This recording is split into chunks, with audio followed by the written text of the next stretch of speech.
Hello बच्चों, class 10th course NTSC। तो आज हम ये क्वेश्चन डिस्कस करेंगे जो यहाँ पर लिखे हुए हैं, प्रीवियस ईयर जो आए हुए क्वेश्चन हैं और कंसेप्ट समझेंगे। क्वेश्चन करने का हमारा कोई मेन मोटिव नहीं है, हमें उसके पीछे जो कंसेप्ट है उसको सीखना है।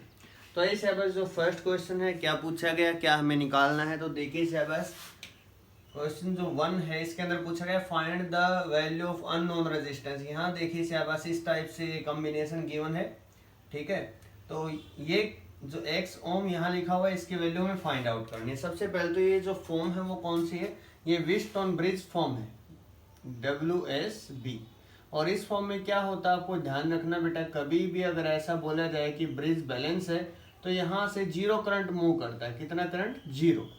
PQRS इस फॉर्म का होता है बेटा ये।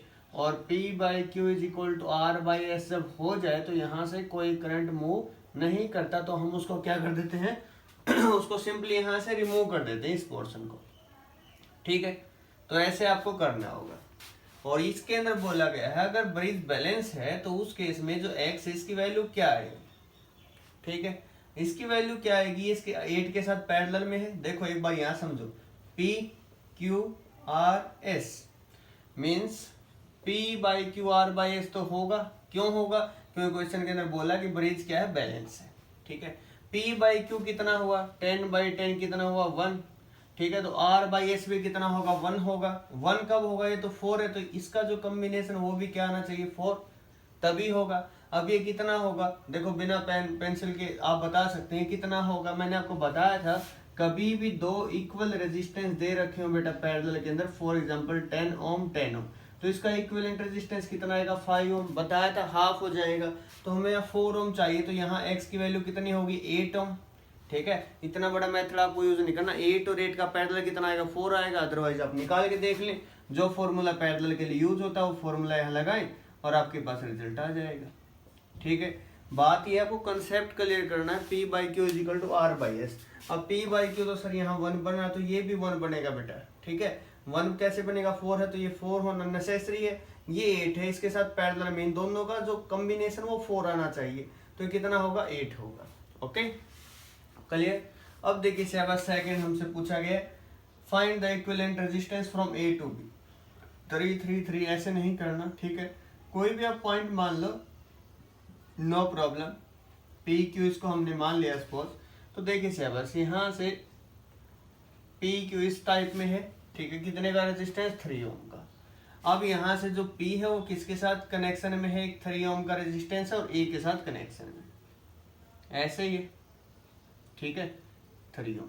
अब ये A जो है एक तो इसके साथ कनेक्ट हो गया P से, और एक इसके साथ कनेक्ट है Q से, लेकिन वहां कोई रेजिस्टेंस नहीं, ओके। अब ये जो Q पॉइंट जो बच गया किससे, 3 ओम का रेजिस्टेंस है सर, और किससे कनेक्ट है, B से। अब P और B कनेक्ट है, ठीक है। अब देखिए शहबाज A से B, ठीक है। अब ये जो A से B आप निकालोगे तो जितने भी वे हैं आपके पास तो वहां से निकालेंगे तो किस टाइप से आएगी, जो फॉर्म है कॉम्प्लिकेटेड आपको लग रही होगी, लेकिन जो ये फॉर्म आप अगर बनाएंगे तो इस टाइप से आ जाएगा बेटा, ठीक है।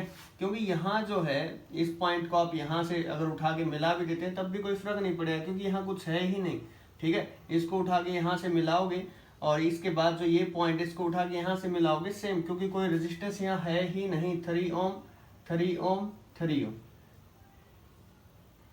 ठीक है। ऐसी साउंड आ रही सर, हरिओम, है ना। 3 3 3 तीनों पैरेलल में, तो 1/3 प्लस 1/3 प्लस 1/3 पैरेलल में रिजल्ट आ जाएगा। कितना एलसीएम आएगा, 3, 1 प्लस 1 प्लस 1 कितना, 1। RP की वैल्यू कितनी, 1/1 मीन्स 1। तो पैरेलल कॉम्बिनेशन में जो रेजिस्टेंस उसकी वैल्यू कितनी आई, 1। ओके। अब नेक्स्ट देखिए शहबाज, नेक्स्ट आपके पास क्या है, इस टाइप से क्वेश्चन है, करंट गिवन है। आप ट्राई करें एक बार इसको किस टाइप से होगा। मैंने आपको एक ट्रिक बताई थी, उसका आपको यूज करना है। क्या ट्रिक बताई थी, अब तक हो सकता है आपको याद भी ना हो, ठीक है। इस टाइप से कभी भी आए करंट कैसे आप निकालेंगे, ठीक है। तो मैं एक बार आपको थोड़ा सा और क्लियर कर देता हूँ ट्रिक के बारे में। सपोज ये कोई दो रजिस्टर है बेटा, R1 R2, ठीक है। अगर नहीं बताई थी तो अब सीख लो। ये कोई वे वोल्टेज है, यहाँ से I करंट जा रहा है, I आएगा, इसके अंदर से डिफरेंट करंट I1 गया, यहाँ I2 गया। आपसे कभी भी ऐसा पूछ लिया जाए कि I2 जो है इसकी वैल्यू क्या होगी या फिर I1 है इसकी वैल्यू क्या होगी, आपको एक चीज ध्यान रखनी, P से पैरेलल, P से पोटेंशियल। यहाँ V वोल्ट है, यहाँ भी V वोल्ट है, ठीक है। V volt V volt V volt तीनों का पोटेंशियल सेम है। यहाँ पोटेंशियल है कितना, दोनों का product I1 R1 is equal to I2 R2 is equal to, यहाँ क्या है V जो वोल्ट है, ठीक है। कॉम्बिनेशन इन दोनों का रेजिस्टेंस का I इंटू R, R क्या कॉम्बिनेशन ऑफ दीज टू, ठीक है। तो ओके देखिए से बस अब I1 निकालना, सपोज हमें I1 की वैल्यू क्या आएगी, आई आर डिवाइडेड बाई में R1। आई तो ठीक है करंट जा रहा है, आर क्या आएगा सर, दो पैरेलल में कभी भी हो तो दोनों का प्रोडक्ट डिवाइड बाय दोनों का सम, ये बात हम प्रीवियस वीडियो में कर चुके बेटा, ठीक है। डिवाइड बाय R1, तो R1 से R1 कट गया। अब डायरेक्ट आप जो भी मर्जी इसको याद रखना चाहें तो रख सकते हैं, ठीक है। ऐसे याद रखते हैं I1 sir total current into में अदर रेजिस्टेंस डिवाइड बाय में दोनों का सम, ठीक है। इसी टाइप से जो सिमिलर वे में I2 क्या होगा, आई आर बाई में R2, और ये क्या होगा I बाई में R2 into R1 R2 divide by R1 plus R2, ठीक है। ये इतना बड़ा नहीं होगा, मैं आपको बस समझाने के लिए थोड़ा सा बड़ा ये चला गया है, I R1 divide by R1 plus R2। अब यहाँ देखिए आपको I की वैल्यू दे रखी है, ठीक है 2.1। अब आपको निकालना current flowing through this 5 ampere. ये बताओ मुझे, यहाँ जितना करंट आएगा उतना यहाँ जाएगा, सेम ब्रांच सेम रहेगा, यहाँ डिफरेंट रहेगा, तो यहाँ जो करंट जाएगा उसकी वैल्यू क्या होगी। सपोज इसको हमने I1 नाम दिया, तो I1 किसके इक्वल होगा बताएं syllabus, I1 is equal to total current into में सेकंड रेजिस्टेंस, सेकंड रेजिस्टेंस कितना 8 + 2 10, ओके, डिवाइडेड बाय में दोनों का सम, दोनों का किसका, इन दोनों का सम 10 और ये 25 कितना हो गया, 10 और 25 आपके पास हो गया 35, ठीक है। I की वैल्यू गिवन है क्या, हाँ जी 2.1 है, तो 21/10 लिखा मैंने इसको 35, 10 से 10 कैंसिल, 7 से 3 पे, 7 पे 5 पे, कितने पे गए 0.6, तो 0.6 एम्पियर वो करंट था जो किस में से मूव करा 5 ओम में से, 20 ओम में से भी उतना ही करंट मूव करेगा, नो चेंज, ओके। अगर आपसे बाई चांस पूछ लेता कि 8 ओम में से कितना करंट मूव करा, तो आप कैसे निकालते हैं उसको, I2 is equal to total current कितना 2.1 इंटू में ये रेजिस्टेंस, ये कितना है 25 डिवाइड बाय में टोटल रेजिस्टेंस, ठीक है, कितना होता 5 पे जाएगा आपके पास, कितने पे 5 पे 7 पे, 7 पे 0.3, तो ये कितना हो गया आपके पास 1.5, तो 1.5 यहाँ से करंट का अगर रूल लगाए 2.1 आना चाहिए ना टोटल, तो 1.5 एम्पियर ये है, 0.6 ये, दोनों का ऐड करेंगे क्या 2.1 बन रहा है, हाँ सर बिल्कुल बन रहा है, तो ये इसका रिजल्ट होगा, ठीक है। तो हो जाएगा इस टाइप से अगर कोई क्वेश्चन आपसे पूछा जाएगा एग्जाम के अंदर, ठीक है, ओके। ये आपको बिल्कुल दिख रहा है कंप्लीट। तो लास्ट नेक्स्ट क्वेश्चन हम डिस्कस करते हैं, देखिए सिलेबस, ये चेक करा था मैं क्या दिख नहीं रहा, कई बार दिखाई नहीं देता, तो यहाँ देखिए सिलेबस, जो 4th क्वेश्चन है आपके पास, ये देखिए 10 वोल्ट ये है क्या, सबसे पहले तो इसके बारे में समझ लेते हैं, क्योंकि टॉपिक जो है अब तक हमारे यहाँ पर नहीं आया, न्यू है हमारे सबके लिए, लेकिन एक क्वेश्चन इससे पूछ लिया तो पॉसिबिलिटी बनती है कि पूछा जा सकता है, ठीक है। तो समझिए इसे बस, ट्रांसफार्मर होता है क्या है, ट्रांसफार्मर एक डिवाइस है जो यूज किया जाता है बेटा किसके लिए, to change the AC voltage, to change the AC voltage, AC voltage को अल्टर करने के लिए, कम या ज्यादा करने के लिए काम में लाया जाता है, उसको ट्रांसफार्मर बोलते हैं। दो टाइप का होता है बेटा, स्टेप अप और step down, step up step down. क्या क्या कर सकता है स्टेप अप, क्या करता है स्टेप डाउन, क्या करता है स्टेप डाउन, जो है वोल्टेज को बढ़ाता है, ध्यान रख लेना बेटा, वोल्टेज को बढ़ाएगा, ठीक है। कई बार ये पूछ लेते हैं कम किसको करता है, तो करंट को कम करता है, करंट को कम, पावर रिमेन सेम, पावर के अंदर कोई चेंज नहीं होता, power remain same. Step down, down means कम, किसको कम करेगा, वोल्टेज को कम करेगा सर, करंट को बढ़ाएगा और पावर रिमेन सेम, ठीक है। पावर का फॉर्मूला क्या होता था, वोल्टेज इनटू करंट, तो ध्यान रखना एक चीज बढ़ेगी दूसरा कम होगी, एक चीज बढ़ेगी दूसरा कम होगी। स्टेप अप में वोल्टेज बढ़ेगी, स्टेप डाउन में वोल्टेज कम होगी, करंट इसका जस्ट अपोजिट होगा, और पावर क्या रहेगी, सभी दोनों केसेस में सेम रहेगी। अब यहाँ देखिए, ये होता है प्राइमरी वाइंडिंग, ये होता है सेकेंडरी, ये है सॉफ्ट आयरन कोर जो बीच में लगाए हुए हैं, well insulated from each other.